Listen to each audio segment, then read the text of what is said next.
আখ গাছগুলো কি সুন্দর মোটা মোটা হয়েছে অর্গানিকভাবে, এবং আমাদের পটল গাছেও ফলন আসছে আলহামদুলিল্লাহ। এরকমভাবে সবজি গাছ করতেছি এবং আমরা এরকমভাবেই এগিয়ে যাচ্ছি। আসসালামু আলাইকুম। আমাদের সবজি খেতে আমরা শস্য লাগিয়েছিলাম অল্প পরিসরে, তো সেটা এখন উঠানো হচ্ছে। আর আমাদের সবজি ক্ষেত আপনাদের অনেক দিন যাবৎ দেখায়নি, তো আমাদের অন্য অন্য ভিডিও দিই, তো ভাবলাম আজকেরা আপনাদের আমাদের সবজি ক্ষেতে কি কি আমরা সবজি লাগিয়েছি এবং আমাদের সবজি ক্ষেতে আমরা কোন কোন গাছ বড় হয়ে গেছে সব কিছু আপনাদের এখন দেখাবো। তো আমি এখন উঠাই না, আমি দেখাই। আমরা এখানে শস্য গাছ লাগিয়েছিলাম, এখন উঠানোর সময় হয়ে গেছে, তাই আমরা এখন উঠাচ্ছি।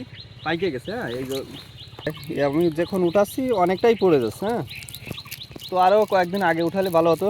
অনেকটা ধরে গেছে। আর এদিকে এদিকে আমরা একটা সবজি ক্ষেত্রে করে দেখাই, অনেকগুলো দেখানো না।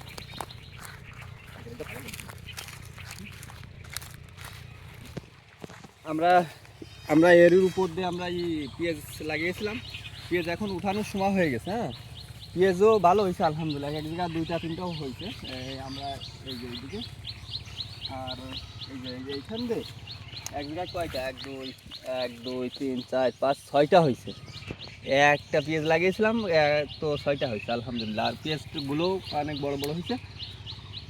আর এই এই সোজা করে আমরা আখ গাছ লাগিয়েছিলাম, আখ গাছটা একটু ভালো করে দেখাই। দেখেন কি সুন্দর হয়েছে আলহামদুলিল্লাহ, মানে কি বলবো, আখ আমরা লাগিয়েছিলাম, কি মোটা মোটা হয়েছে। এইদিকেও আছে, এইখানে ঘাস হয়েছে। হ্যাঁ, এই যে কি আখ না, এইখানে কীভাবে হলো, এখানে মনে হয় না, একটা ওই রসুন। হ্যাঁ, আখ হয়েছে আলহামদুলিল্লাহ, কি বড় বড় হয়েছে। আর আমরা এই পেঁয়াজের ভিতর দিয়ে আমরা সূর্যমুখী লাগিয়েছিলাম, তো সেই বেসন কিন্তু আমার ইঁদুরিতে খেয়ে ফেলাছে। হ্যাঁ, ইঁদুরিতে খেয়ে ফেলাইছে, আর কয়েকটা আমরা তুলে ফেলাইছি। আর এদিকে দেখাই, এই যে সেই পটল গাছ, আপনাদের যখন আমরা এই পটল গাছের চারা আনছিলাম তখন দেখাইছিলাম, আর দেখানো হয়নি। তো সেই পটল গাছে এখন কিন্তু এই জালি আইছে আলহামদুলিল্লাহ, এই যে জালি আইছে, প্রায় জালি আইছে, কিন্তু কয়েকদিন আগেই জালি আসছে। তো আমরা কিন্তু সফল, আমাদের আশপাশে গ্রামে কিন্তু এই পটল গাছ নাই। তো আমরা কিন্তু এই প্রথম আমরা এরকমভাবে হাইন দিয়ে পটল গাছ লাগিয়েছি, তো পটল হয়েছে আলহামদুলিল্লাহ, আমরা কিন্তু সফল। আর আমরা পটল গাছের নিচ দিয়ে আমরা টমেটো গাছ লাগিয়েছি। টমেটো গাছের বয়স অনেক হয়ে গেছে। হ্যাঁ, তবুও দেখেন টমেটো গাছের ফলন দেখেন, আমরা এখানে দেখছেন ফলন এবং সাইজ আলহামদুলিল্লাহ।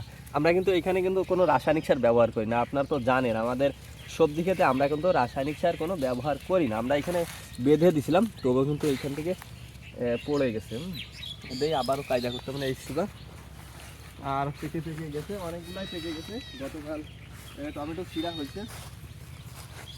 এই কৃষি খাইছে, বাদুড়ি বাদুড়ি খাইছে, এই একটা ইঁদুরই খাইছে। আমাদের এইদিকে কিন্তু ইঁদুর অনেক বেশি। হ্যাঁ, আর আমরা এই পালং শাক লাগিয়েছিলাম, তো এই বেসন করার জন্য মূলত রাইখে দিছি। এর থেকে কিন্তু আমরা বেসন বানাবো অর্গানিকভাবে। হ্যাঁ, তো আপনাদের তো আমাদের সবজি ক্ষেতের আপডেট দেখালাম। আমরা কিন্তু এরকমভাবে সবজি গাছ করতেছি এবং আমরা এরকমভাবেই এগিয়ে যাচ্ছি। তো আপনারা সবাই আমাদের জন্য দোয়া করবেন, আমরা যেন এরকমভাবেই অর্গানিকভাবেই সব কিছু তৈরি করতে পারি এবং আপনাদেরও সব কিছু দিতে পারি ইনশাল্লাহ। তো আপনারা সবাই আমাদের জন্য এইটাই দোয়া করবেন, আর আমরা কিছুই চাই না। আসসালামু আলাইকুম রহমতুল্লাহ।